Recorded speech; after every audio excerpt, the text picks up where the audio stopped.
አባቶች፣ እናቶች፣ እህቶች፣ ወንድሞች፣ ሕፃናትም ጭምር እንደምን ዋላችሁ? እንደምን ዋላችሁ? እንደምን ሰነበታችሁ?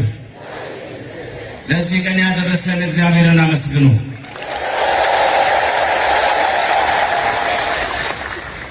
ታላቁ የዘመናችን ሐዋርያ ቆራጡ በእኔ ዘመን አቡነ ጴጥሮስን አልደረስኩባቸውም።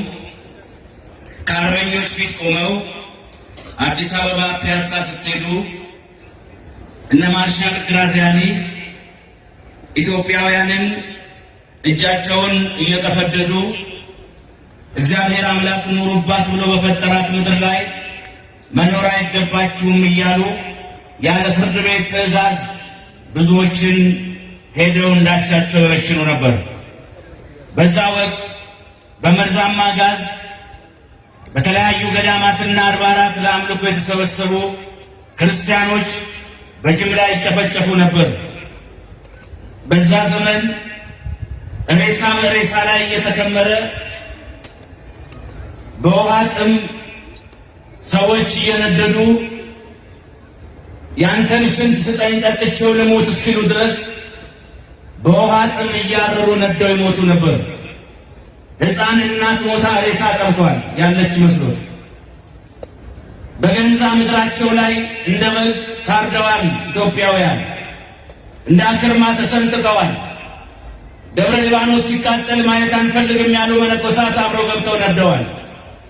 በዛ ክፉ ዘመን እውነት የምትፈተንበት ኢትዮጵያዊው አቡነ ጴጥሮስ ሊቀ ጳጳሱ መስቀል አውጥተው ከአርበኞቹ ፊት ቆመው መሬት፣ ወርቅ፣ ዩሮ፣ ሀብት፣ የምትፈልገው ዶላር ይሰጥሃል፣ ኢትዮጵያ ለጣሊያን ቀኝ ትገዛ፣ የኦርቶዶክስ እምነት ትርከስ፣ የሮማ ሃይማኖት ትንገስ ብሎ ሲነግራቸው እኮ እኔ ሊቀ ጳጳሱ አሉ መስቀል አወጡና እንኳን እኔ ለክርስቶስ ሞቼ ለዓለም ሞቼ ለክርስቶስ የምኖረው ሊቀ ጳጳሱ ይቅርና እንኳን እኔ ክህነት የሰጠኋቸው ቆሞሳት፣ ካህናት፣ ዲያቆናት ይቅሩና እንኳን እኔ አጥምቄ ክርስትና ያነሳኋቸው ልጆቼ ባለማተቦቹ ይቅሩና የኢትዮጵያ ሳር፣ ድንጋይ፣ ቅጠል፣ መሬት፣ ሰርዶ አየሩ ለእናንተ እንዳትገዛ ገዝቻለሁ አሉና በክብር በሰማዕትነት አለፉ። ታዲያ በዛ ዘመን ማርሻል ግራዚያኒ ጥቁሩን ሻሽ አመጣና ፊታቸው ላይ አስሮ ሊያበቃለሁት ነው ሲላቸው ሻሹን ከዓይኔ ላይ ፍታው አላቸው አሉት። ለምን?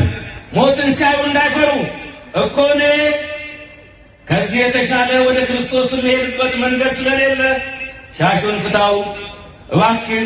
ሞት ለአንተ የመጨረሻ ነው፣ ለእኔ ግን የአዲስ ሕይወት፣ የትንሣኤ፣ የሰላም፣ የፍቅር፣ የማበብ፣ የልምላሜ፣ የብርሃን ሕይወት መጀመሪያ ነውና የምትፈልገውን አድርግ ብለው ሻሹን ጣሉ። በመትረየስ ደብድቦ ገደላቸው። የገደለው ሞተ። እሳቸው ግን ዛሬ መስቀላቸውን ጨብጠው ታላቁ የተዋህዶና የኢትዮጵያ ኩራት አሉ። እንግዲህ በየዘመኑ እግዚአብሔር እኛን አባት በደረስኩባቸው ነበረ። በዘመናችን ደግሞ ባህር ዳር ከተማ ስትመጡ ብፁዕ አቡነ አብርሃም የዘመናችን ዳግማዊ አቡነ ጴጥሮስ ናቸው። ዋሸው ዘባረኩ፣ ቀላመጥ፣ መረጃ የለኝም፣ አፌን በላኝ፣ ኧረ በማርያም ንገሩኛ። አየን ያን ጊዜ ሰዎች ሲገደሉ በዘር ተከፋፍለው እርስ በርስ መከራ ችግር ሲደርስ እዚች ቦታ ላይ አይደለም እንዴ? አይቻለው እኮ በቴሌቪዥን በሶሻል ሚዲያ ኢትዮጵያውያንን የተዋህዶ ልጆችን ፖሊስ አትግደል፣ ፌዴራል አትግደል፣ ጋዜጠኛ ውሸት አትዘግብ፣ ለእውነት ቁም፣ ልጆችን አትንካ ያሉ አባት ናቸው። ጠቅላይ ሚኒስቴሩም ሲመጡ አጅሬም አጅሬ ናቸዋ። ነጭ ነጯን ነግረው ጸሎቶ ይርዳኝ ብለው የመለሱ ታላቅ አባት ናቸው። የማንቂያው ደወል አንዱ ትልቁ ዓላማ ለአባቶች ለካህናት ክብር ስጥ ነው። መጽሐፍ የምታዞሩ የምትንቀሳቀሱ ተማሩ፣ ሰዓት ትሰጣለህ። እናንተም ተማሩ። የማንቂያው ደወል ትልቁ ዓላማ ምንድነው? አንደኛው በኢትዮጵያ ላይ ከ43 ዓመት በላይ ክብረ ክህነትን የሚያዋርድ ታላቅ ዘመቻ እየተደረገ ነው። ሰው ጳጳሳትን እንዲጠላ በሶሻል ሚዲያ ገንዘብ ተመድቦላቸው ብሎገሮች የሚጽፉ ጳጳሱ እንዲህ ይላል፣ የእኛ ሕዝብ አቅም ከስር ገብቶ ያንን ያያል፣ ኮሜንት ይሰጣል፣ ደስ ይላቸዋል። ከዛ ጳጳሱን ሳይ እንዲያለሉል ይላል። ሰይጣን ስራውን ይሰራል። ሰው ካህኑ ጳጳሳትን ከጠላ ጳጳስ የመጨረሻው የቤተ ክርስቲያን ጎልላት ነው። ጳጳሳት ካሉ ቤተ ክርስቲያን በቅላሜሮን ተከብራ ቤተ ክርስቲያን ትሰራለች፣ ትታነጻለች። ጳጳሳት ካሉ ዲቁና የሚቀበሉ አሉ። ዲያቆናት ቄስ ይሆናሉ፣ ዲያቆናት ይመነኩሳሉ። ስለዚህ ይቀደሳል። ክርስትና የሚያነሳ ቀድሶ የሚያቆር ህዝቡን የሚያስተምር ይኖራል። ስለዚህ አባቶቻችንን ለመንጋው እረኛ አድርጎ የሾማቸው ማን ነው? ጳጳሱ ወይም ካህኑ እንዲህ ነው ብለህ ከምትናገር ነው የሚለው እኮ ፍትሐ ነገሥት። አገር ለቀህ ተሰደድ ነው የሚለው። ሱራፌል በሁለት ክንፋቸው ኢሳይያስ 6 ላይ እግራቸውን ይሸፍናሉ። ምናቸውን? በሁለት ክንፋቸው ደግሞ ፊታቸውን ይሸፍናሉ። ምናቸውን? ፊትም ተሸፈነ እግርም ተሸፈነ፣ በሁለት ክንፍ ይበራሉ። እሳተ መለኮቱ እንዳያቃጥላቸው ፈርተው። እንግዲህ እሳታውያን የሚሆኑ የሰማይ መላእክት እንኳን ሊነኩት የማይቻላቸውን ካህናት አባቶቻችን ግን በመንበሩ ላይ ዕለት ዕለት የቤተልሔሙ ሊጣ የድንግል ማርያም ልጅ የቆሮንቶሱን ባህታዊ የቀራንዮውን በግ ደመ መለኮትን ሥጋ መለኮትን በእጃቸው ይፈትታሉ። የሚገርም ነው። ካህናት ቀድሰው ሲወጡ በመስቀል ነው በእጅ ነው ይባርኩ። አዎ ሥጋ መለኮትን ደመ መለኮትን ነጥተዋልና ይባርኩናል። እንግዲህ አስተውሉ፣ ይሄ ከሰው አይደለም። አብረውም ቢበሉ አብረውም ቢጠጡ እንደኛ 5 ጣት 2 እግር ቢኖራቸው ስልጣናቸው ግን ከየት ነው? አልሰማሁም። ስልጣናቸው ከየት ነው? ከእግዚአብሔር። የሾማቸው ማን ነው? እንግዲህ ሰማያን እሳታውያን የማይነኩት ይነካሉ። ባንታደል ባንበቃ እንጂ ቀድሰው ሲወጡ እኮ እጃቸው በትኩስ ደም በሥጋ መለኮትና በደመ መለኮት ተለውሶ ይታያል። እግዚአብሔር ለዚህ የሾማውን ካህናቶቻችሁን አክብሩ ነው። መጀመሪያ ሰይጣን የሚሰራው ምንድን ነው? ካህናትን ያስጠላል፣ አባቶችን ያስጠላል። ቄሱ ሰካራም፣ ሆዳም፣ ሌባ ያስብልና ሰው ቄስ እንዲጠላ ካረገ በኋላ ምን ያደርጋል?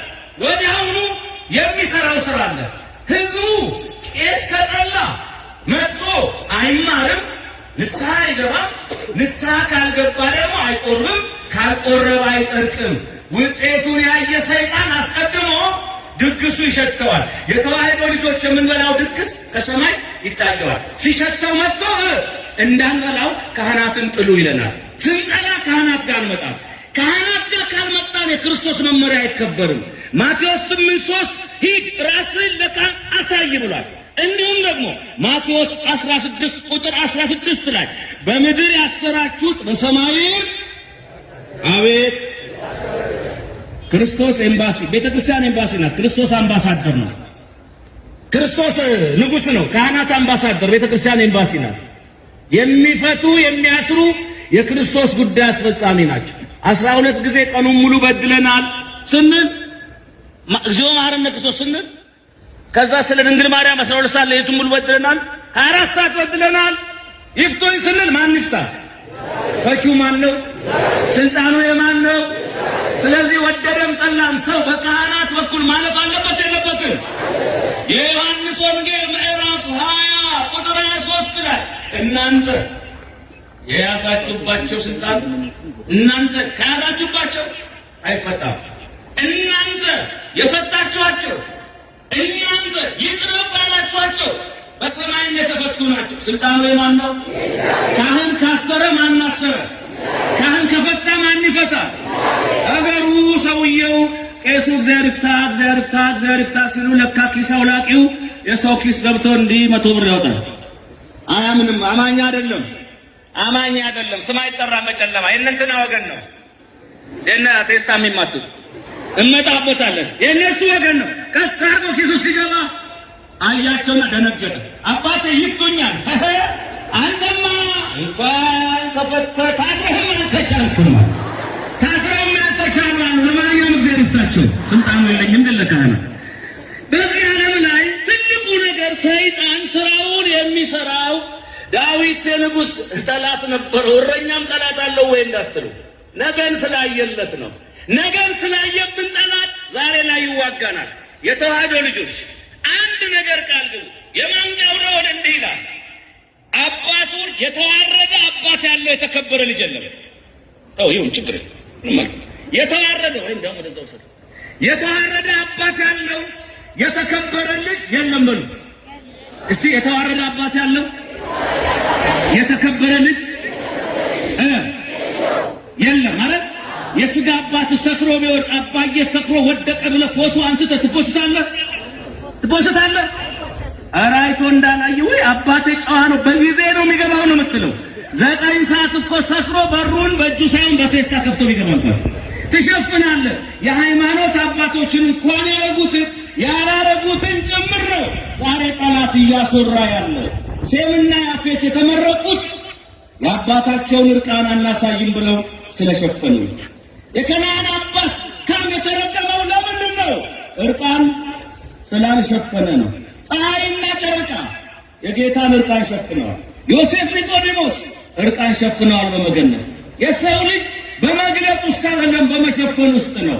እና እኛ ያልነቃነው ነገር አለ። ፌስቡክ ላይ ቄስ መስሎ የጠመጠመ አለ፣ ዲያቆንም ይመስላል። መርጌታ ነኝ ይሄን ያህል ዓመት ይላል ነበርኩ ይላል ጠምጥሞ ህዝብ ለማሳሳት ምን ችግር አለ? ዘንድሮ ለመርኳቶ ቆብ መቁጠሪያውም ይገዛል፣ ምኑም ይገዛል፣ አልባሳቱ ችግር የለም። ዋናው ነገር እኔ እያልኩ ያለው ጋዞችን አይደለም፣ ኤልሳዎችን አክብሩ። እውነተኞች አባቶቻችሁ ሰዓታት አድርሰው ማህሌት ቆመው ኪዳን አድርሰው ቅዳሴ ቀድሰው ስጋው ደግሞ አቀብለው ታቦት አክብረው አስተምረው ደጀ ሰላም ገብተው ዝክር ዘክረው የህፃን አስታርቀው የታመመ ጠይቀው የተወለደ ክርስትና አንስተው የሚያገባውን ድረው አጣምረው በችግራቸው በሐዘናቸው በደስታቸው አብረው ሆነው ሲሞቱ ፍታት ፈተው ወደ እግዚአብሔር ሸኝተው ዘመናቸውን ሁሉ ለእናንተ የሰጡ እረኞች አባቶቻችሁ በእውነት አክብሩ።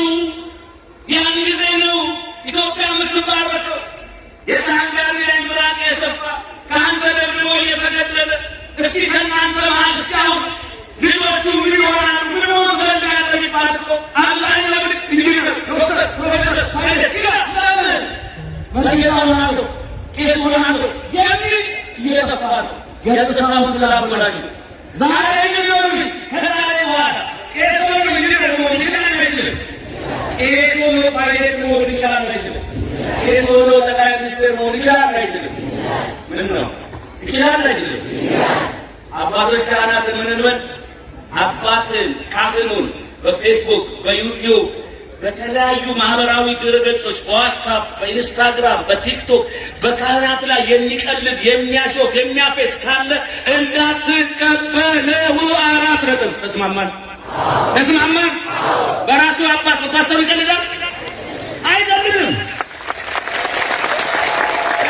ችግር ካለ እዚህ እንነጋገር። ለእኛ አባቶች እኮ ግልጽ ናቸው። ጠላህን የሚጠጡ ጠጃን የሚሉ ግልጽ ናቸው። እነዚህ ለቆ ድራማ ነው። አልሰማችሁም እንዴ? ቄሱና አንዱ ሰርግ ላይ ቁጭ ብለው ጎን ለጎን ቁጭ ብለው እዛ ሰርግ ነው። አስተናጋጅ አባቴ ምን ልታዘዝ? ያቺ በብርል ያለችው የማር ጠጇ ነው። እውነታቸው ነው። በቃ እዚያ እንደሚያውቃቸው ሆነው ይኖሩ። ያኛው ደግሞ ምንስ በጌታ ሲኖርና እኔ ሻይ መጣል። ያቺ የምትነከረው አብራለች። እሳቸው አንዱ አንዱ እሳቸውን አቤት ሰካራም ታጭላል። እሱ ደግሞ ሻይ ጨዋ ይላሰው ዋና ሻይዋን ይደጋግማል። አሁን ድግም አይዷትና ለካ ሲደጋግም ጠርጥረዋል። ሻይ አይደለም ውስኪ ነው። አንተ ያሉት አቤት እንደው እቺ ሻይ ጢስ የላትም ማለት አይ አባቴ ጢስ የላትም ገብታ ነው የምታጤሰው አለ። አሁን እንግዲህ በሰው ዘንድና በእግዚአብሔር ዘንድ ያሉ ነገሮች አሉ። እና እኛ እውነተኞቹ አባቶቻችን ደክሟቸው ብናይ በደግ ሰላሙ ጠላዋን እቺ ብታይ እነሱ እግዚአብሔር እንደሚያያቸው ሆነው እየኖሩ ነው ያሉት። ግን የእኛ አባት ይናርባ አይደበድብም፣ ሕፃናት አይደፍሩም። እውነተኞች አባቶቻችን እግዚአብሔር እንደሚያያቸው ሆነው የሚኖሩ ናቸውና አውቀው አሁን ምን ጀምረዋል? በአብይ ጾም 4 ሰዓት ላይ ጥምጣሙን ጠምጥሞ ማቻቶ ይላል። አሁን እኒህ ናቸው እንደ እያለ ሰው ልሸሽ ወይ ደግሞ ምን ያደርጋሉ መሰላችሁ? በፌስቡክ ይጠመጥምና እማይሆን ቃል ይናገራታል። ወይ በቄሱ ምክንያት እንዲሆንኩ እንድትል ወገኖቼ፣ እውነተኞች ካህናትን ከሐሰተኞች ለዩ። እውነተኞች አባቶቻችሁን አክብሩ፣ ውደዱ። ተስማማ? እውነት ግለጹልኝ። ሁለተኛ የማንቂያው ደወል እንዲህ ይላል። የማንቂያው ደወል እንዲህ ይላል። ሁለተኛ ተዋህዶ እምነታችሁን ትወዳላችሁ ወይ? እንደ መጠርጠሩስ ማጠር እኮ ነው። ትወዳላችሁ?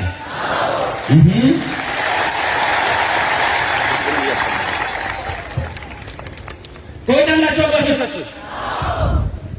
እስቲ ከአራማው ዝምቱ ሁለት አማረ አሳያለ በተከታተለው ነው ወደ ሚሊዮን የቁምነታቸው አንስተ የተደረገ ጉባኤ ክብረ መድኃኒዓለም ኢየሱስ ክርስቶስ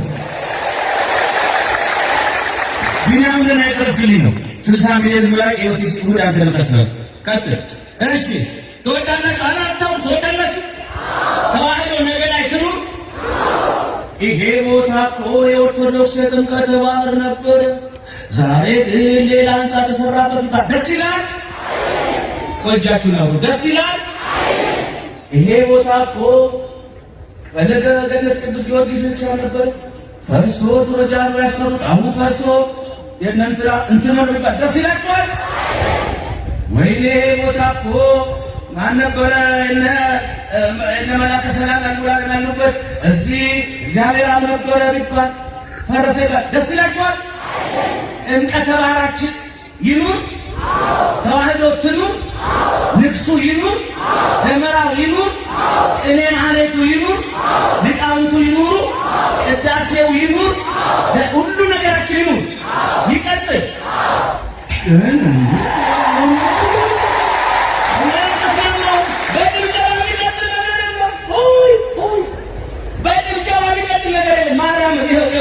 አሁን የዛሬ 15 ዓመት የዛሬ 20 ዓመት ላይ እምዬ ኦርቶዶክስ ትኑርልኝ የሚል ሰው እውነት ተዋህዶ ሃይማኖቴ ማህተቤን አልበጥስም የሚል ሰው ማድረግ ያለበት ኦርቶዶክስ አትገልም፣ ጀሃድ አታውጅም፣ ኦርቶዶክስ ሰላም ናት፣ የሀገር ባለውለታ ናት። በቃ ይቺ ቤተክርስቲያን ግን አዚዋ ውስጧል። ምን እንደተደረገብን አይታችኋል። እግዚአብሔር የአባቶቻችን አምላክ አልጣልንም እንጂ ጠላትማ ጨርሶ ነበር። አምና ሻሸመኔ አየን ክርስቲያን አይወለድም ተብሎ አባት እያየ ነፍሰ ጡር ሴት ስትታረድ አየን። ካህኑ ቁጭ ብሎ ልጁ ሲታረድ፣ ካህን ተቀጥሎ ሲገደል ዲያቆን ልጁ ቁጭ ብሎ ሲያለቅስ፣ ዶዶላ ላይ ሬሳ መለየት አጥቶ በጅምላ ሲቀበር፣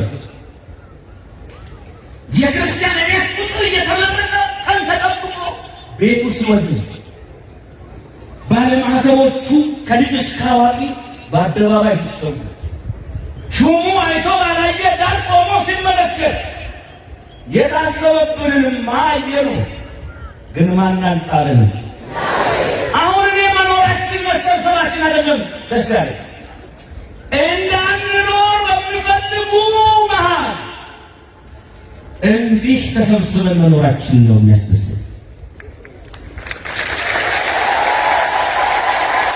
እኔ ዛሬ እዚህ ቆሜ መስበክ ያደረገ ስልኝ በሕይወት መኖር አይደለም የሚገርመኝ፣ በሕይወት ኑሬ ስለ ቤተ ክርስቲያን እንዳልመሰክር በሚፈልጉ መሃል እግዚአብሔር አቁሞ ስላስመሰከረኝ ነው ደስ የሚለኝ። ብዙዎች ተነስተው የተሻለሙትን አይተናል፣ ሰምተናል።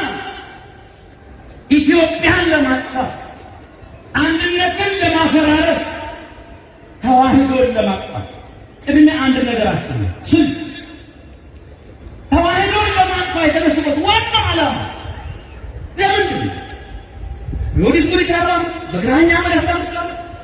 በተርቡሾች በሱስዮስ ዘመን በፋሽስታውያን ዘመን ብዙ መከራ እኛ ላይ ደርሶብናል። ግን ለምንድን ነው እቺን ቤተክርስቲያን ያጠፋል? ኦርቶዶክስ ላይ ለምንድን ነው ሁሉም የሚነሳው? የንዴቱ ማብረጃ የቁጣው ማብረጃ የሚያደርጋት ምስጢሩ ለምንወደለት ይቺን ነገር የቤት ስራችሁን ማድረግ ያለባችሁ ነገር ለነገራችኋል። አንድ ተዋህዶን ለማጥፋት የሚፈልጉበት ከባዱ ምስጢር ሲወጡ የምታያቸው ትምህርት ቤቶች መስራት ትምህርት ቤት ራቴ ይዘጋ እነሱ ነው አረጋጋ ትልቁ ዓላማችን ነው። ኦርቶዶክስ ከጠፋች ኢትዮጵያን ለማጥፋት ቀላል። መጀመሪያ ቅድስት ሀገር ኢትዮጵያ ለማጥፋት ኦርቶዶክስ ተዋህዶን ምን ማድረግ አለባቸው? አልሰማሁም። ምን ማድረግ አለባቸው? ኦርቶዶክስ ካልጠፋች በቀር ኢትዮጵያን ማጥፋት አይቻልም። ለምሳሌ ጣሊያን መጣች፣ እኛ ልትገዛ ቆዳችን ገፋ፣ ጫማ ልትሰራ በገንዛ ምድራችን ላይ እንዳንለው ግን ተዋግታ ድል እንዲመጣ ያደረገችው የማን ቤተክርስቲያን? የኢትዮጵያ ኦርቶዶክስ ተዋህዶ ታቦት ይዛ ዘምታ ሁሉም የአፍሪካ ሀገራት ቅኝ ሲገዙ በእውነት እግዚአብሔር ለጥቁሮች ለምንድን ነው ለነጮች ያደላው? ጥቁር ሰው አይደለም ተብሎ በሚነገርበት 12 ሚሊዮን አፍሪካውያን እጃቸው በገመድ ታስሮ ጸጉራቸው እንዳይጠምድ ተላጭቶ በኮንቴነር ተጠብቀው በመርከብ ወደ ተለያዩ የአውሮፓ ሀገራት ሄደው ጉልበታቸው እየተበዘበዘ እየተገደሉ ይኖሩ ነበር። ከ16ኛው መቶ ክፍለ ዘመን እስከ 19 ብዙ ግፍ ብዙ መከራ ይደርስ ነበረ። ነገር ግን አፍሪካውያን በእግዚአብሔር ላይ ቁጣ ነበራቸው። ምን አድርገነው ነው እግዚአብሔር እኛን እየበደለን ሲሉ የዛሬ 105 ዓመት ኢትዮጵያ ሊወሩ ሲመጡ ኢትዮጵያውያን አድዋ ጊዮርጊስ ታቦቱን ይዘው ሄደው ጣሊያን አሸንፋለሁ ብለው አመጣ። በ3 ሰዓት ጦርነት የሚኒሊክ ተስፋው እግዚአብሔር ነው ብላ ጎራዴ ላይ ጽፋ ሄዳ ጣሊያንን ድል አድርጋ ኢትዮጵያ በክብር ተመልሳለች። ይህንን ያደረገ ማለት አፍሪካውያን ሰሞናል። ይህ ዜና እኮ እንዳይሰማ ብዙ ጥረት ተደርጓል። ይህ ምትወጡ ውጡና አንድ ቁጥር ረብሻቸው ምትወጡ ውጡ አለ ወይ ዋጋ ክፍል ነው። በጣም ሰው ይረብሻቸው ከአቅም በላይ ሆኖ ከዚህ አጀንዳ በላይ ካለባቸው የሚወጣ ይውጣና የሚቀር ይቅር። አንዴ አትንጠባጠቡ እንደዚህ ነው። እሺ ዘር ወላችሁ ምን ላይ ነው? ዜናው እንዳይነገር በመላው ዓለም ተደበቀ። ግን ዜናው ተሰማ። አፍሪካውያን ምን አሉ? አሸንፋችኋል እኮ ኢትዮጵያ ነጭን አሸነፈች። አሃ ታሪክ መስራት አትችሉም፣ ታሪክም የላችሁም። እናንተ ሁለተኛ ሰው ናችሁ። ነጮችን ለማገልገል የተፈጠራችሁ ናችሁ። ዘር ወዳችሁም ስትባሉ ይሄው ኢትዮጵያ ላይ ኢትዮጵያውያን ጣሊያን አሸነፉ ሲባል ምንድን ነው ያሉት? በእውነት አሉ አፍሪካውያን ጥቁሮችን የሚወደው እግዚአብሔር ያለው ኢትዮጵያ ነው። ስለዚህ ወደ ኢትዮጵያ እንሂድ ብለው ጉዞ ጀምረዋል። እስካሁን ድረሱ አይድረሱ ግን አልታወቀም። ጥቁሮችን የሚወድ እግዚአብሔር ያለው ኢትዮጵያ ነው ያለው። ያ እግዚአብሔር ጣሊያንን ድል ያደረገና ያሸነፈ ነው። አሁን ምንድን ነው መሰለህ?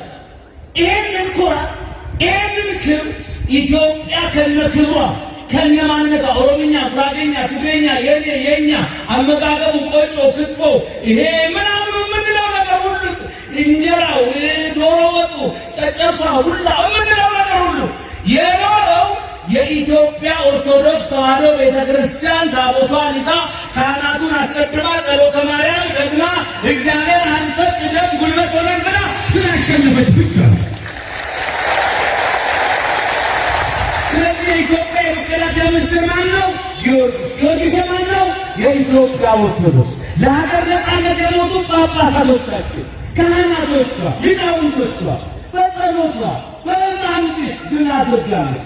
እና አሁን እነዛ ነጮች እንደፈለጉ መጥተው ኢትዮጵያ ለመውረር የልባቸውን ለማድረግ ይፈልጋል። ግን ማን አለባቸው? ኦርቶዶክስ ተዋሕዶ አለች። ኦርቶዶክስ ተዋሕዶ ከዚህ አሁን ታቦት ይዛ ዘምታ መስቀል ይዛ ወጥታ ድል ታደርጉ እና መጀመሪያ ኢትዮጵያን እንደልባቸው ገብተው ለመወርወር ማዕድኗን፣ ወርቋን፣ ውሃዋን፣ የአየር ሁኔታዋን የራሳቸው ለማድረግ ማነቆ የሆነችባቸው የኢትዮጵያ ኦርቶዶክስ ተዋሕዶ ቤተክርስቲያንን ማጥፋት ይፈልጋሉ። ይሳካል? ይሳካል? አላያችሁትም? በቀደም ዶናልድ ትራምፕ የአሜሪካው 8 ገዛለሁ ሲባል በ4 ተቀሰፈ እንጂ ግብጽ ምን ነው ዝም ባልሽ? ኢትዮጵያ አባይን ገድባ ውሃውን ጠጣለሁ ስትል እንዴት ዝም ትያለሽ አለች። እንዴ እግዚአብሔር እኮ ጊዮንን የፈጠረው ለኢትዮጵያ እናቶችም ነው። የኢትዮጵያ እናት የጠማቸው ግብጽ እናት ትርካ ያለማን ነው? የኢትዮጵያ እናት መብራት አጥታ በኩበት መከራ እያየች የግብጽ እናት በዘመናዊ ኤሌክትሪክ ምድጃ እንደ ልቧ ትኑር ያለማን ነው? እኛ እኮ ውሃውን እንገድብ እናንተ አትጠጡ አላለም። እናንተም ጠጡ ግን እኛም ድርሻችንን እንጠጣለን። እንዴ እኔ እኮ የሚገርመኝ ውሃው ከግብጽ የሚወጣ ቢሆንስ ወደኛም ይመጣል። የሚያሳዩንም አይመስለኝም፣ በፎቶም አይልኩልንም። አባይ የሚባል ወንዝ አለ ግን አናሳያችሁም፣ ማየት ከፈለጋችሁ ክፈሉ ይሉን ነበር። ግን እግዚአብሔር ከኛ እየሄደ በእኛ ውሃ እኛን ማስጠማት እኛን ማስራብ ፈለጉ። ከዛ ሰምናሉ። መቼም የፖለቲካ አይደለም። ለምን ኢትዮጵያ ውሃን ገደበች? ግብጽ ምቻት አለ ዶናልድ ትራምፕ። 8 ገዛለሁ ሲባል በ4 ተቀሰፈ። ጣሊያን ወዲያው ደብዳቤ ጻፈች፣ ነግሬያቸዋለሁ። ምን ብላ? ለግብጽ ወዳጅ አለኝ ብለሽ አለች አሜሪካ። ይቅር መመናቀር። እኛም አንድ ሰሞን እንዲህ አድርጎን ነበር። ማንም አይችላትም ከፈጣሪ በቀር። የሚችላት አለ? የሚያሸንፋት አለ? ኃይሏ ማን ነው? ጉልበቷ ማን ነው? ሰውየው እዚህ ጎጃም አካባቢ አርበኛ ነበሩ። ፓስታ ሲበሉ ፓስታ የማን ነው? የጣሊያን ነው። እና ሲበሉ አልያዛቸው አለ በሹካ። እንኳን አንቺ የፈጠረች ጣሊያንም አላመለጠ ብሎ በጃቸው። ለምን? ኢትዮጵያ እጅግ መስላቸው ድል ያደረጉ ናቸው። ማንን ይዘው? ማንን ከፊት አስቀድመው? እንዴ ይህ አሁን መንግስቱ ኃይለማርያም ተፈጥሮን አለ በቁጥጥር ስር እናውላለን አለ። መጀመሪያ ቆሱ በቁጥጥር ስር አሉ አለ። እና እንዴት ነው ሰው መጀመሪያ በቁጥጥር ስር ማን አለበት? ኢያሱ ሙሴ በቁጥጥር ስር ቢሆን ባህር ከፈለ፣ ጠላት ገደለ፣ ሰማይ ዝቅ ምድር ብቅ አለለት። ሁሉ ከምድር ነበረ እንጀራ፣ ከሰማይ እንጀራ ዘነበ። እግዚአብሔር ከሰማይም እንጀራ ማዝነብ ይችላል። ይገለባብጠዋል ነገሩ ምን ይሳነዋል? እና ኢያሱ ፀሐይን ቁሚ አለ። እኛ ለእግዚአብሔር ስንገዛ ሁሉ ነገር ለኛ ይገዛል። ኢትዮጵያ ሀገር እግዚአብሔር ናት። እግዚአብሔር ያለባት እመቤታችን ያስራት ሀገር ናት። ጠላት እንደ ልቡ ገብቶ ሁሉን ለማድረግ መጀመሪያ ኦርቶዶክስን ማጥፋት አለበት። ግን እኛ እንጠፋለን። ስለዚህ የጠላት ህልሙ ልብ በሉ እውን እንዳይሆን፣ የመናፍቅ ህልሙ እውን እንዳይሆን፣ የአሕዛብ ህልሙ እውን እንዳይሆን አክራሪው መጥቶ እያረደ ያጠፋል። ፖለቲከኛው በዘር እየከፋፈለ ያገዳድለን። አማራ፣ ኦሮሞ፣ ትግሬ እያለ መርጦ ባልተወለደው መርጦ እየገደለ ይሄ የኔ እያለ የእሱ ባልሆነው ላይ እኛን ሊያጠፋ በተለያየ መንገድ መጣ። በውጭ ዓለምማ አባታችን ያውቃል። የእነንትና ቤተክርስቲያን የነገሌ ይባል ነበር። የነገሌ እግዚአብሔር ጠቅላይ ሚኒስትሩን ተመስሎ አረፍተ ዘመኑን ገታው እንጂ ብቻ መለያየት፣ በውስጥም በውጭም ኦርቶዶክስ ተዋሕዶን መለያየት፣ በዘር በቋንቋ መከፋፈልና ማጥፋት የመጀመሪያው ጠላት እኛ ግን ኦርቶዶክሳውያን ጠላት በፈለገ መንገድ መጥቶ እንዲያጠፋን መፍቀድ የለብንም። እኛ ኦርቶዶክሳውያን ከበረታን፣ ቤተክርስቲያን ካለች ኢትዮጵያ ትኖራለች። ኢትዮጵያ ካለች ኦርቶዶክስ ትከበራለች። የአንድ ፍርሃት ገጽታ የሚባል እውነት ነው። ስለዚህ እኛ ምን እናድርግ? ከእኛ ምን ይጠበቃል? የጠላት ህልሙ በሚታይና በማይታይ እጅ የሚሄደው የጠላት ህልም እውን እንዳይሆን ኦርቶዶክሳውያን ከዚህ ቀጥሎ በድብቅ በዝምታ በወሬ ሳይሆን አለው በማለት ሳይሆን በተግባር የምታደርጓቸውን ህጎች ልንገራቸው። አንደኛ፣ ከዛሬ ጀምሮ ጽንስ ማስወረድ ይቅር።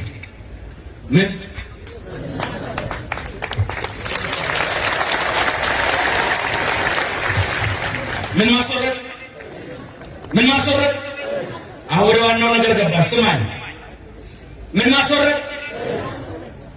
ጠላት አሕዛብ በሰይፍ ከገደሉት በላይ ከረሸኑት፣ ካረዱት፣ ከሰቀሉት፣ አፍነው ጉድጓድ ከከተቱት፣ ካቃጠሉት፣ ከቆራረጡት በላይ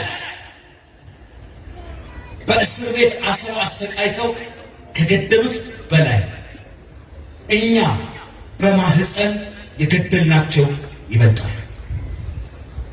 በ17 ዓመት ጥናት እጄ ላይ ባለ በኦርቶዶክሳውያን በክኒን እየኮረኮሙ ከተጸነሰ በኋላ እያስገነጠሉ የገደሏቸው ብቻ ወደ 42 ሚሊዮን ይጠጋሉ።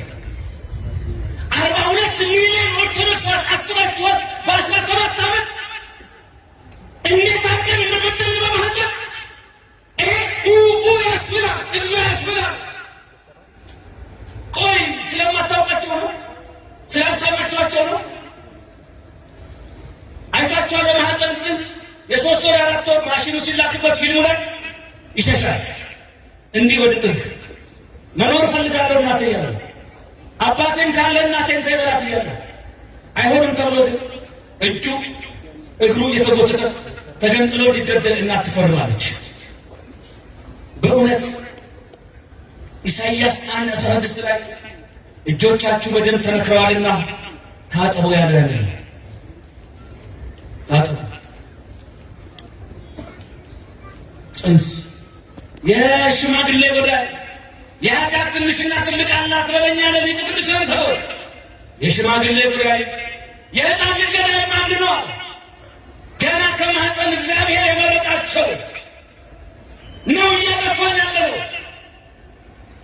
ብፁዕ አብርሃም እናት አባታቸው ጨካኝ ሆኖ ይህን ግብር ያደረጉ እኒህን የመሰሉ አባት ወደዚህ ምድር መጥተው ኦርቶዶክስን እንዳይታደጓት እድል አናገኝም ነበር።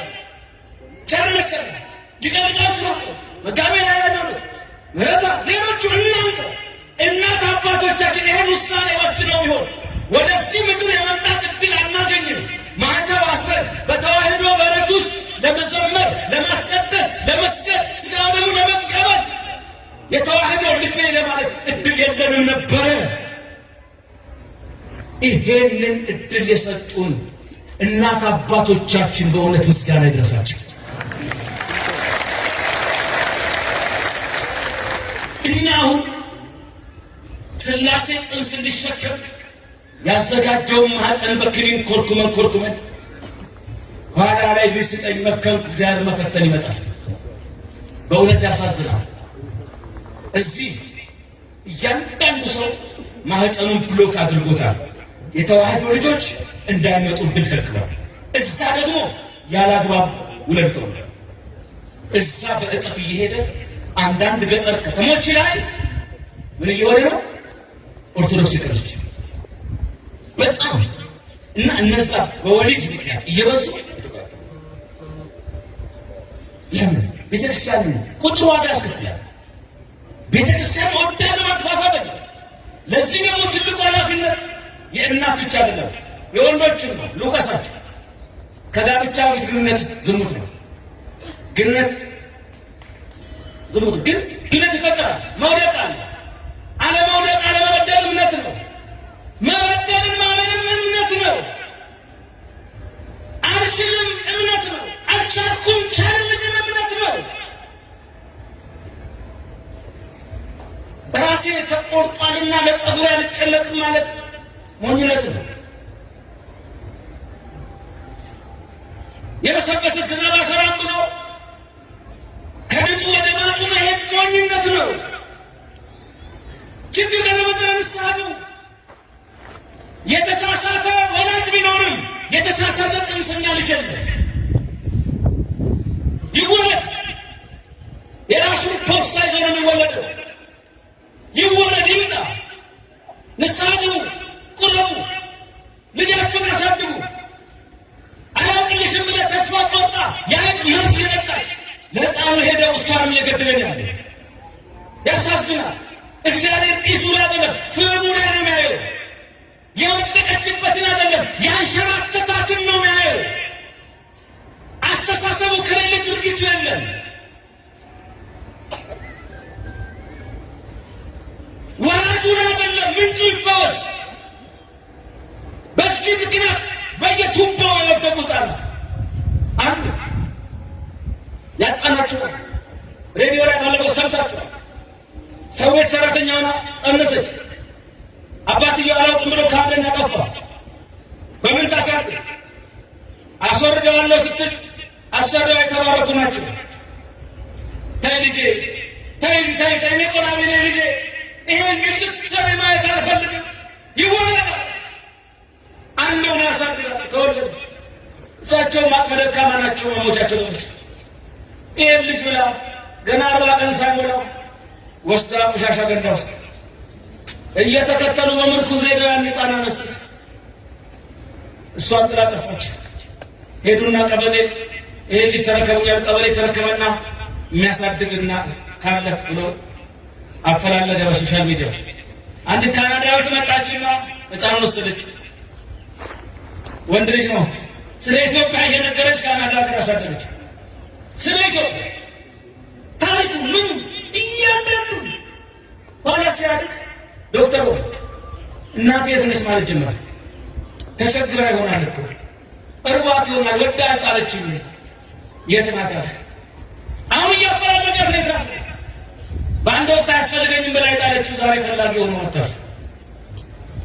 በአንድ ወቅት አይደግ ይሙት ብላ ልትወስንበት የነበረው ዛሬ ስለሷ መኖር የሚጨነቀው ወገኖቼ፣ ችግር ያልፋል፣ መከራ ያልፋል። ግን ምንም ሆነን ይህን ውሳኔ እንወስን። ሰማዕትነት ማለት አንዱ ይሄ ነው። እንጨት ሽጠሽ ቅጠል ሽጠሽ ቢሆን የተዋህዶ ልጅ ነው እምነት እየነገርሽ እንደ ሙሴ እናት አንድ ልጅ አበርክች። እምም ያላቸው እየቀነሱ ነው። ባካችሁ ሃይማኖት ኦርቶዶክሱ ምንድን ነው? ዝም ብሎ በተግባር ይገብ። ይሄንን ካረግ የዛሬ 15 ዓመት አሁን እዚህ መሃል ብቻ ዓለም በሚያበስመን ብዙ ሚሊዮን ፋት 20 ሚሊዮን ሰው ተሰማ። 20 ሚሊዮን 3 ሕፃን 60 ሚሊዮን ሕፃን 60 ሚሊዮን 10 ሚሊዮን ሰው ተሰማ። 5 ይወለድበታል። አስቡት። ሁለት እንኳን ቢሆን 20 ሚሊዮን ከየት ይመጣል? የቤተክርስቲያን ቀዳዳ የሚሸፍን ኢንጂነር፣ ዶክተር፣ ፓይለት፣ ሚኒስቴር፣ ካህን፣ ጳጳስ፣ ጳጳስ፣ ፓትርያርክ፣ አገር ለዋጭ ትውልድ በማህፀን ዳመቅ የተደረገ ከዛሬ በኋላ ይቆም። ያለንን ንስሐ እንግባ። ልናረግ ያሰብን ግን እንዳናረግ ቤተክርስቲያን ቁጥር ነገ ላይ ዛሬ አይታወቅም። ነገ ላይ በዚህ ላይ ብዙ ሰርተውብናል። ክኒን እያስቃሙ እዛ ውስጥ አልገባም። በፖለቲካው ዓለም ላይ ብዙ ጉድ ተሰርቷል። ብዙ ማህፀኖች ሎክ ተደርገዋል። ብዙ የራሳችን ገዳይኛ ነን። አሁን ግን እንንቃ። ይበቃል። ገብቷችኋል? እውነት አናረግም። የእውነት ግለጽ። ሁለት ጋብቻ ላይ ተዋህዶ ሃይማኖት የለንም። ጋብቻ ላይ ይሰራል። ጋብቻ ላይ ክርስቲያን ሴቶችን አሁን ማተው ለማስወጣት ከፍተኛ ስራ ይሰራል። ከፍተኛ ነግሬ እውነቱን ከፍተኛ ስራ። ክርስቲያን ሴት ማተው ትወጣለች፣ ትሄዳለች፣ ቆረጭ ያስወጣል፣ ትወልዳለች። ይኸው ክርስቲያን ሴቶች ሞት ይሻላል። የምትወጪው እሱ ከምትወጂው ሃይማኖትሽ ይበልጣል? አብርሃም ልጅህን ሰዋልኝ ሲለው ልጅ ጣዖት ሆኖብህ ይሆን ከልጅ በላይ ትወደኛለህ ወይ ነው። እኛ አባቶች ሁሉ ተከተሉት፣ እኛ ሁሉን ይዘን መከተል ነው። የሚያምን ከማያምን አገር ጋራ ነው፣ ልማት ጋራ ነው። ኢትዮጵያ ሁላችን የሚያምን ከማያምን ህብረት ተጋብቶ አንድ ቤት መኖር አይቻልም። ተማርኮ መሄድ ቁጥር ትቀንሻለሽ። እዛ ሄዳ ስትወልድ እዚህ ቀንሳ ሌላ ቦታ ይጨምራል። የአንድን ሰው ዋጋ ማያውቅ አገልጋይ አይደለምና ከቻልክ ወንድሜ አስተምረህ ማርከህ አምጣ፣ አጥምቅ፣ ትኩረት ድል ነው ለአንተም ለቤተክርስቲያን። ከቻልሽ አምጪ፣ ካልቻልክ ግን ደግሞ ግልስጣት ካለመች አታጥቅባ እዚሁ አለ። ከዚሁ ማጣ ምን ነው አንገታችሁ እንዲህ ያለው ከዚህ መጣችሁ እዚሁ በስርዓተ ግን በቅዱስ ቁርባን ሁለት ለቤተክርስቲያን ቁጥር ጨምራላችሁ። ወደዛም ሄደውን ፍልሰት ታቆማላችሁ። እምነቱን የሚወድ ይህን ያድርግ። ተስማማን? 3 ልጅ ከወለዳችሁ በኋላ ሆድ እየሞላችሁ አይምሮ አታስብሉ። የወለድነው ስጋቸውን ብቻ ሳይሆን ነፍሳቸውንም ነው። ሌላ ዓለም ባለሙ ምድር ስለ አካባቢነት እየነገረ መቼ በሶሪያ ሄጄ መዋቀሙ ሞት ጋር ለመሞት እያስጨከኑ ለመኖር ማስጨከን ካቃተን አደጋ ነውና ልጆቻችሁን ከመጀመሪያ ጀምሮ በጠዋት የገባ እስከ ማታ ይቆያል። ትልልቅ ካቴድራል እየሰራን ልጆች ውስጥ ገብቶ የሚቀድስ የሚያስቀድስ ከሌለ ዋጋ የለውም። ከጠዋት ጀምራችሁ ልጄን ለእግዚአብሔር ነው ቅዱስ ጭካኔ ጨክኑ። የማን ልጅ ስለሆነ ነው ቤተክርስቲያን ማለት የማያስቀድሰው የማይቆርበው ነገር ሃይማኖት የማይማረው? በጠዋት ሃይማኖትን ንገሯቸው። በጠዋት የገባ እስከ ማታ ይቆያል። ተስማማን? ስንተኛ? 3 4ኛው ወጣት በሁሉም ቦታ ያላቸው ወጣቶች በአሁን በአዲስ አበባ፣ በሐረር፣ በድሬዳዋ በሁሉም ቦታ ያደረግነው የመጣ ወጣት በሙሉ ወደ ሰንበት ትምህርት ቤት ይግባ።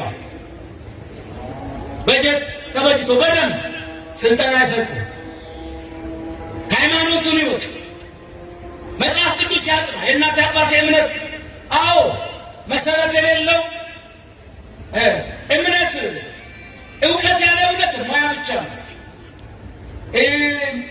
እምነት ደግሞ ያለ እውቀት መሰረት የሌለው። ስለ ሃይማኖታችን እንማር፣ ከዛ በኋላ አንመስክር። እስከ መቼ ነው ዝም? 1 ዓመት የሚል 6 ዓመት የሚል ግቡና ሃይማኖቴን ልወቅ። ምንድነው ማለት? ምንድነው መከተል? ቤተ ክርስቲያን የአብዛኛውን የዓለም ክፍል ይቻቻል። ከነቻይና ከነጃፓን የወጣት ረሃባ ዘግተዋል። ካቴድራሎቻቸው በሙሉ ገና ሆነ። የወጣት ሀብት ያለው ኢትዮጵያ፣ ከኢትዮጵያ ኦርቶዶክስ ይሄንን ወጣት ወደ ራሳቸው ለማድረግ የመጡ አሉ። እነሱ ማይጠረ በጅምላ ከኛ ነው የሚያጎሩት። እነዚህን ወጣቶች ቤተ ክርስቲያን ለክርስቶስ ካልሞሸረች ከባድ ኪሳራ ይገጥማታል። የእንቁላል ጣፋጭ ነገር አስባሉ ነው። የሰው ጣፋጭ ነገሩ ወጣትነቱ ነው። ብሎ ትገርማለህ፣ ብናገር በታለ ብታገር ይችላል በምትልበት በጉብዝና ወራት ፈጣሪ ናት። እንምጣ እንማ ከዛስ አመት ሲሆን ሊቀ ጳጳሱ በሳቸው ፊርማና ቡራኬ ይመረቃል። ሲመረቅስ ራሱ አይሄድም፣ ሊሆን ያስተምራል፣ ቤተሰቡን ያስተምራል። ተማርኮ የሚሄደውን እናቆማለን። ፍልሰቱ ተማርኮ የሚመጣ ግን አለ። ኢምኑ ከአሁን በኋላ በዚህ ከቀጠለ ወጣት ከበረታ ከአሁን በኋላ የእነንትና አዳራሽ ይዘጋል። ተማርኮ የሚሄድ የለም፣ ማርኮ የሚያመጣ ግን ትውልድ በቅርብ ጊዜ ይፈጠራል። ፈቃደኛ ናችሁ? ፈቃደኛ ናችሁ? ትማራላችሁ? ትሰለጥናላችሁ? ታውቃላችሁ? ትመረቃላችሁ? ከአሁን በኋላ ተማርኮ መሄድ የለም። አንዴም ማርያምን ክብር ለእግዚአብሔር። ጀምር ምዝገባውን በሁሉም ቦታ ነገ ይነግሯቸዋል። ቤተክርስቲያን እየሰለጠን ተምረን ማነው እነሱን እንደ ክላስ ጥይት እንድንጣጡ በ30 ቀን የፈቀደው? ማነው አንተ ጉዳውን ያለ ልብስ ይዞ መጣ ቅድዘ ተነስ መጽሐፍ ይዞ መጣ ይኸው በለው ምን ይጎድልሃል? ምንም እሱ ያለው ልጅ አለ እግር አለ አፍ አለ ምላስ አለ ዝምታ አይቀጥም እንናገር እንመስክር ሰው ለጊዜያዊ ፖለቲካ አይመሰክርም መስክር ተስማማን 6 ነው 5 ሱስ የመጨረሻው ሱስ ጠባይ ካላችሁ ለተጨመራል ሱስ የኦርቶዶክስ ተዋሕዶ ልጅ መገለጫ አይደለም ነው ኦርቶዶክስ እያለው ሱስ ውስጥ ጠጣ ጭስ አጠም ነበረ ዛሬ ጌታን ተቀብዬ ነፃ ወጣው በራልኝ ነው እዚህ ጨለማ ውስጥ ያኖረው ይመስል አስረ ኦርቶዶክስ ተቀበለች አረ ነገር ብላለች ወይ ቃም ብላለች ስከር ብላለች ዋሽ ብላለች ጋንጃ ንከስ ብላለች አሺሽ ተቀብላለች ወይኔ አላለች የምህረት አብን ድካም በኦርቶዶክስ አትለ ኦርቶዶክስ አለክሳት ምህረት አብን ትለካለች እንጂ በምህረት አብ አትለካ ቤተ ክርስቲያን አሁን የተቸገረው ቲሸርት አለ ህይወት የለም ምንጣፍ አለ ሳይመጣይ ሳይቆዘቆዙ ክርስቶስ አለ እኛን ለጥምቀት አምነው እኛን አምነው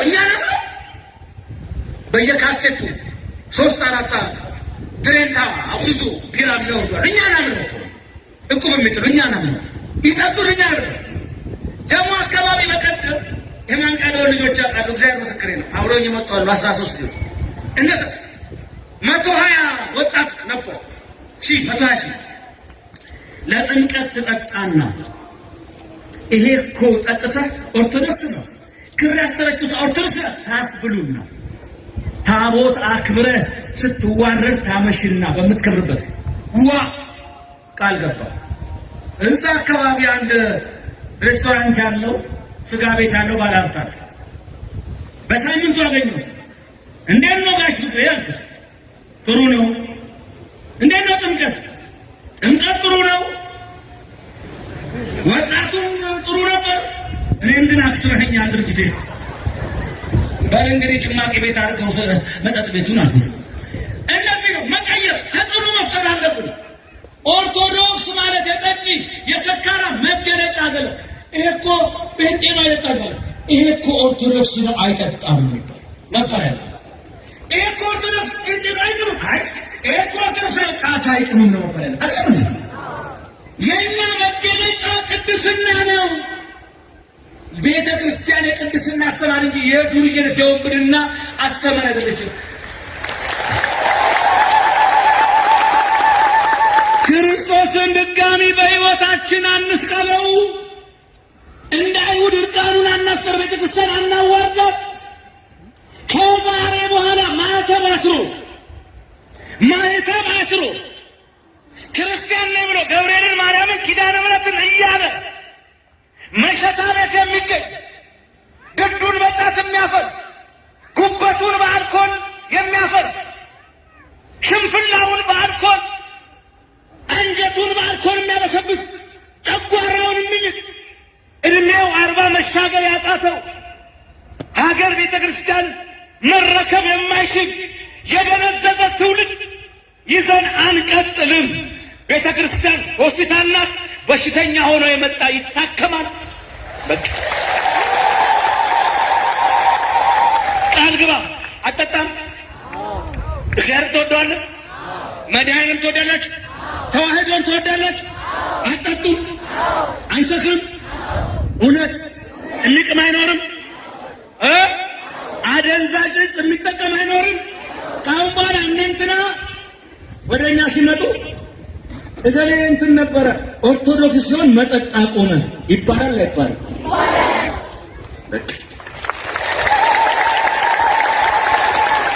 እገሌ እንትን ነበረ ኦርቶዶክስ ሲሆን መጠጥ አቆመ፣ ጨዋ ሆነ፣ ዘፈን አይሰማ።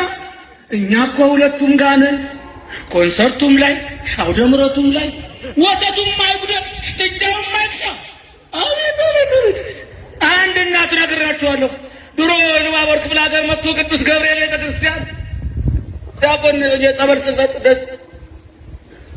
ሰጠዋቸው በሴቶች ወር እሷ ጠጣ አድርገው ቀባቀባ አድርገው ከሰዓት ሽፋ የሚባል ጠንቋይ አለ ሰፈራቸው። ከሱ ቤት ሲወጡ አየኋቸው። ምነው ማማ የሺ ስላቸው ዝም በል ይሄኛው አስቸኳይ ነው አለ። ለአስቸኳዩ እዛ ለሚዘገየው እባካችሁ እንዲያተርጉ ከጨከን እግዚአብሔር መንገድ ሲለቁለት ነው የሚሰራው። አንድ ቃል ሁለት ሲይዙት እኮ ይከብዳል፣ አንገዳግሮ ይጥላል። አንድ ሰው ሲሸከመው ነው ጥሩ። የእግዚአብሔርን ለእግዚአብሔር ተውለት። እድሜ ለገሌ የሚባል ነገር መስራት አይፈልግም። መፍትሄ ብለን የጀመርነው መጠጥ እኮ ችግር ይሆናል። ውጣ ከሱስ። በእውነት ነው ምድር ጥራት ያለው ኦርቶዶክሳዊ ወጣ ከ32,000 እኮ 300 ነው ጌዲዮን ጋር ይቀረው። ዓላማ የሌለው ቀርቷል። ቤተ ክርስቲያንን በዓላማ እንከተል። ሰድበን ለሰዳቢ አንስ አይዘፍንም። ኦርቶዶክሳዊ ይዘምራል እንጂ የሙታን ትስታፍቆ ነው አይደል? ይዘፈን እንዲህ አድርገህ እግዚአብሔር ጋር ነው። ተስፋ ነው፣ ትንሣኤ ነው፣ ሕይወት ነው። ወደሱ እንቅረብ። መቼ ይመጣል? ምን ወደው ነገር በእውነት ማርቲን ሉተር ኪንግ የጥቁሮች ሰብአዊ መብት ተሟጋች ምንድን ነው ያለው? የጥቁሮች ሰብአዊ መብት ተሟጋች የሚሞትለት ዓላማ የሌለው ሰው ለመኖር እንኳን አይደለም ማለት። እኛ ያመነውን ነገር ልንሞትለት ካልተዘጋጀ በእውነት ያመነውን አላመነውም ማለት ነው። ወታደር ለጊዜያዊ ገዢ እየሞተ እኛ ለዘላለም ገዣችን መሞት ሳይሆን መኖር አቃተን።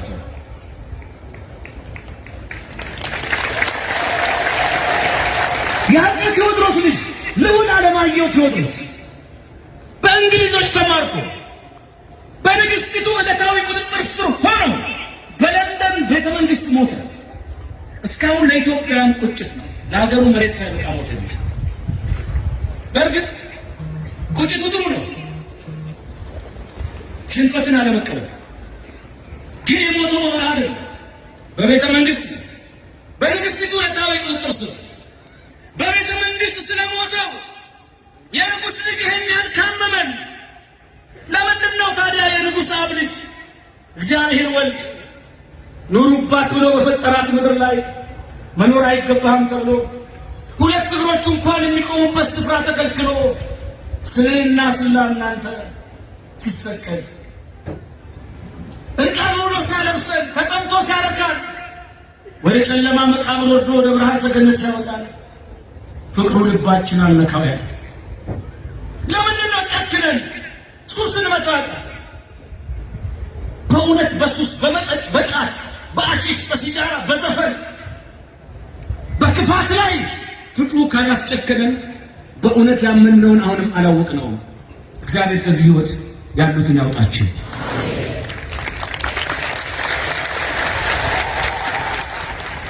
ብፁዕ አቡነ ዲዮስቆሮስ ናቸው። ባለፈው ከብፁዕ አቡነ ኤልያስ ጋር በሀገር ስብከታቸው ሐዋርያዊ ጉዞ ነበር፣ ሄጄ ነበር። አዘውኝ ምን አሉ? እቺ በሄድክበት ተናገር አሉ። ብፁዕ አቡነ ዲዮስቆሮስ ምን አሉ? እቺ ትጠቅማለች። የሆነ ሰው ሞተ አሉ። ጎፋሳው የሆነ ሰው ሞተ። ምንድን ነው ማለት?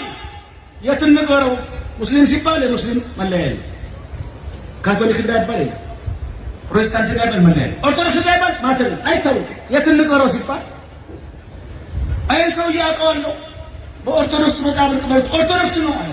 እንዴት አወቅ ሲሉ ሁልጊዜ ሰፍሮ ይወርቅ ነበር አለ። ያሳዝናል። የእኛ መገለጫ ይሄ ሲሆን ያሳዝናል። ከዛሬ በኋላ ግን ይበቃል። በል ማርያም ይበቃል። ክብር ለእግዚአብሔር ይሁን። ስድስተኛ ልጨምራል 2 ደቂቃ። እቺ ጥሩ ናት ብዬ ነው። እቺ እንዴት ያለች መሰለች? ኦርቶዶክስ እና ሃይማኖትና ፖለቲካ አይገናኝ የሚሉ ሰዎች አሉ። ከዛኛ አሁን አይመለከተንም ብለን አንመረጥ ሕገ መንግሥት የሰጠንን ነው አንጠቀም ባሰማ ባላየ ዳር ላይ ሲል እናንተና ግብት አሉና ቦታዋን ይዘው ምን አባሽ ታመጫለሽ? ከላይ እስከ ታች ጥምቀተ ባህር ተቀማየ መስቀል አደባባይ ተቀማየ ቄሱ ታረደ የአብነት ትምህርት ቤት ተዘጋየ ዱላ አንሰተ ለምን መጡ ትላለህ? ይበልህ እንጂ ዳራቁ መጥተሰተ አረ ወዳጄ ማንቃው እንዲህ ይላል። ሕገ መንግሥት የሰጠህን መብት ተጠቀም። መታወቂያን አደሳደስ አለ ካርዷን ውሰድ።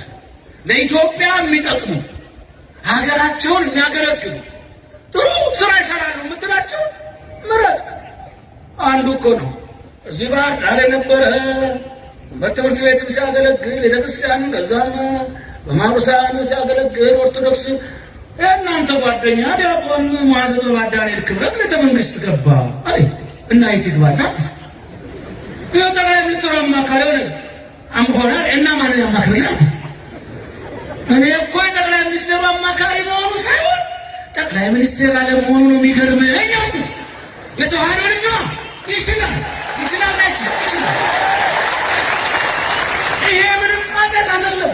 ያገልግሉ እንጂ ሀገራቸው ፈሪሃ እግዚአብሔር ያለ ፍትህ የሚያሰፍኑ በሙስና ሀገርና የማይዘርፉ ወንድምን ከወንድም የማያስተራርዱ ኢትዮጵያን አንድ አድርገው ህዝቦቿን በእኩልነት ፍትህ አስፍነው ሰላም አስፍነው አቅፈው የሚሄዱ ሀገር ወዳዶች ኢትዮጵያውያን ያገልግሉ ሀገራቸው። ባለማህተቡ ያገልግል። ባለ ታቦቱ ሙሴ ነው የእስራኤል መስኮት። ምንድን ነው ባለ ታቦቱ? አፄ ኢያሱ ታቦት ተሸክሟል። ታቦት አክብሯል። ንጉሥ ነው።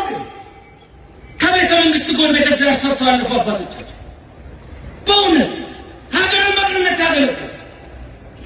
ለአራቱ እግር ኳስ ሜዳ ከበተጋራ ተቃ መከላከል ብቻ ከሆነ ጎል ገብቶት ባለቀሳትን ጉርቶ ሆናል። ወዳጄ ነገ ግራት ታስሩ ጥምቀተ ባህር አይቻልም። ሰተ ቦታው በእውነት እኔ ነግራችሁ ዝርዝር አልናገርም። ሁሉም ከተናገሩት ብዙ ነገር ያልፋል። ለቤተ ክርስቲያን ግን እስካሁን ዳር ላይ ቆመ እንዲሮጥ የትም ቦታ ግባና ሀገርህን አገልግል። መብትህን ተጠቀም። ሰውን አትጥፋ። እዚህ ሀገር ጥሩ ነው። ብፁዕነታችሁ ሲነግሩ 42,000 ካሬ ነው እንግዲህ ሰጠ ትምህርት ቤት እንዲሰራ የግዕዝ ትምህርት ቤት የያሬድ ዜማ የሊቃውንቱ መፍለቂያ እንዲሆን የቱሪስት መስህብ እንዲሆን ዳግማዊ ላሊበላ እንዲሆን እዚህ ቦታ ላይ መንግስት ቦታ ሰጠ። ስለተሰጠን ነገር እግዚአብሔር ይስጥልን፣ እናመሰግናለን። መሪዎቹ ይሄ ቦታ እናንተ እኮ ጎበዞች ናቸው። ይሄስ ቦታ ቀላል ነው። እንዲህ መሰብሰባችን ስለተያዘ እኮ ነው ርስቱ። ነገር ገዳማቱን ማስከበር፣ ርስታችን ወሰን ማስፋት ስለተደረገልን መንግስት እናመሰግናለን። ላልተደረገልን ደግሞ አርቡን ብለን እንጠይቃለን። የሰው ማነካም የማናስነካም አንድ ሀገር ላይ በፍቅር ተከባብረን እንኖራለን። ለዚህ ደግሞ መብታችሁ የትም ቦታ ገብታችሁ ስትጠቀሙ ነጩ ይሄ ነው እውነቱ። ክብር ለእግዚአብሔር ይሁን። አለቀ።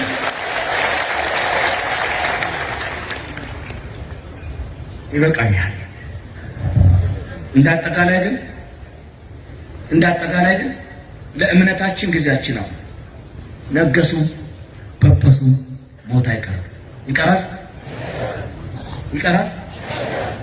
ዓለም ዋሾ ዓለም ወላዋይ እነ ጃንሆይ ግቢ አልነበርሽም ወይ? ዓለም እነ ጃንሆይ ግቢ ነበረች፣ ወጣች። ዓለም እነ ደርጉ ግቢ ነበረች፣ ወጣች። ዓለም እነሆኑ ሰዎች ግቢ ነበረች፣ ወጣች። ዓለም የሆነ ቦታ ነች፣ አትወጣም መሰል ወይም ትወጣለች። ስላሴ ነው የሚያውቁት ናታ።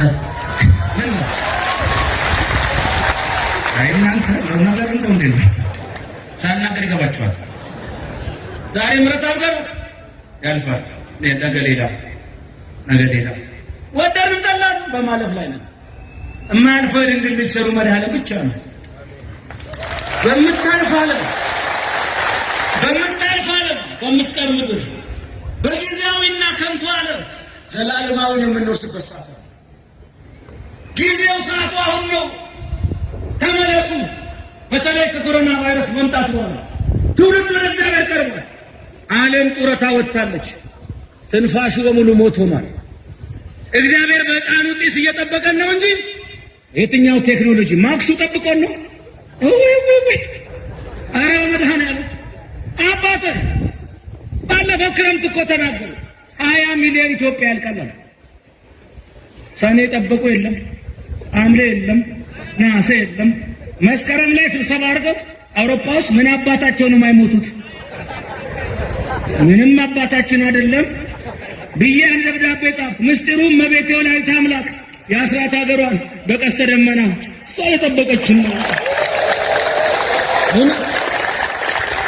አባቶች ማዕጠንቱን ይዘው በየሰፈሩ ሲያጥሩ ነበር። እዚህ እንጃ ታጥናት እኮ እነሱ እንዳረግ እንትና ቤት የለ እንትና የገደሉን ሁሉ ነው ያረዱት። እንደነሱ ቢሆን በርበሬ ነበር የሚታጠነው። ግን አባቶቻችን መልካሞች ስለሆኑ ሁሉንም በፍቅር ዕጣኑን አጠኑ፣ ደመናውን ጋረደ። ዛሬ አድርሶናል። ለነገ ደግሞ እግዚአብሔር ያውቃል። የምንችለውን እንጠንቀቅ። የሚጠነቀቅ የማያምን ሰው አይደለም። ጥንቃቄው እንዳይለያቸው አድርጉ።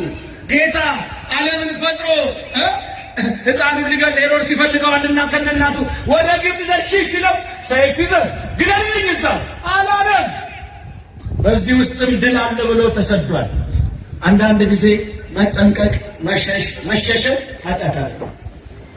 የሚገባውን ጥንቃቄ ባለሙያ የሚላችሁ አድርጉ። ከምንም በላይ ደግሞ እግዚአብሔር እኔ አቅሜን እናርጋ አንተ ደግሞ ሸፍነኝ እንበል። ሰው ዓለም በስካባተር እየቀበረ ነው።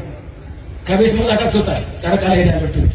ጊዜው አሁን ነው፣ ሰዓቱ አሁን ነው። ወደ እሱ እንመለስ። እግዚአብሔር ኢትዮጵያን ይማራት፣ ሀገራችን ይማራት፣ ተዋህዶነታችን ያኑርልን። ከዚህ ጋር ለተዋህዶ ልጆች የሚጠቅም አንድ ነገር መጥቷል ብለው ነግረውኛል። ግዙ አክሲዮኑን ሳያልቅ በጣም ለኦርቶዶክስ 100% ጠቅማል። አኩፋዳ የሚባል ባንክ እሱም ግዙ። የ1 ሚሊዮን ከገዛ በአመት 400 ሺህ ያተርፋል አሉ። ጥሩ ነው። ለቤተክርስቲያን፣ ለገዳማት፣ ለዕጣን፣ ለዘቢብ፣ ለስግደት ይሆናል። ጥሩ ነው። ለታቀደውም ዓላማ ግዙ፣ ተጠቀሙ። ችግር የለውም። ለቤተክርስቲያን ተጠቀሙ። ከዛ ውጪ ይሄ መርሃ ግብር የተዘጋጀበት ነገር አለ። ይሄ እንግዲህ እዚህ ቦታ ላይ ሊቃውንቱን ለማፍራት መርሃ ግብር አለ። ነገ ነው ትልቅ የበረከት ስራ ሁላችንም የምንሰራው። እዚህ ቦታ ብቻ አይደለም። ሊቃውንት ስማኮነ ያዘጋጁት እቅድ ከብፁዕ አባታችን ተቀብለው መመሪያ የአብነት ትምህርት ቤቱን ለማስፋፋት ሊቃውንቱን ለማፍራት ነገ ተተኪ እንዳይጠፋ ለማድረግ የተጀመረው ሀሳብ የመንፈስ ቅዱስ ሀሳብ ነው። እንደግፋለን።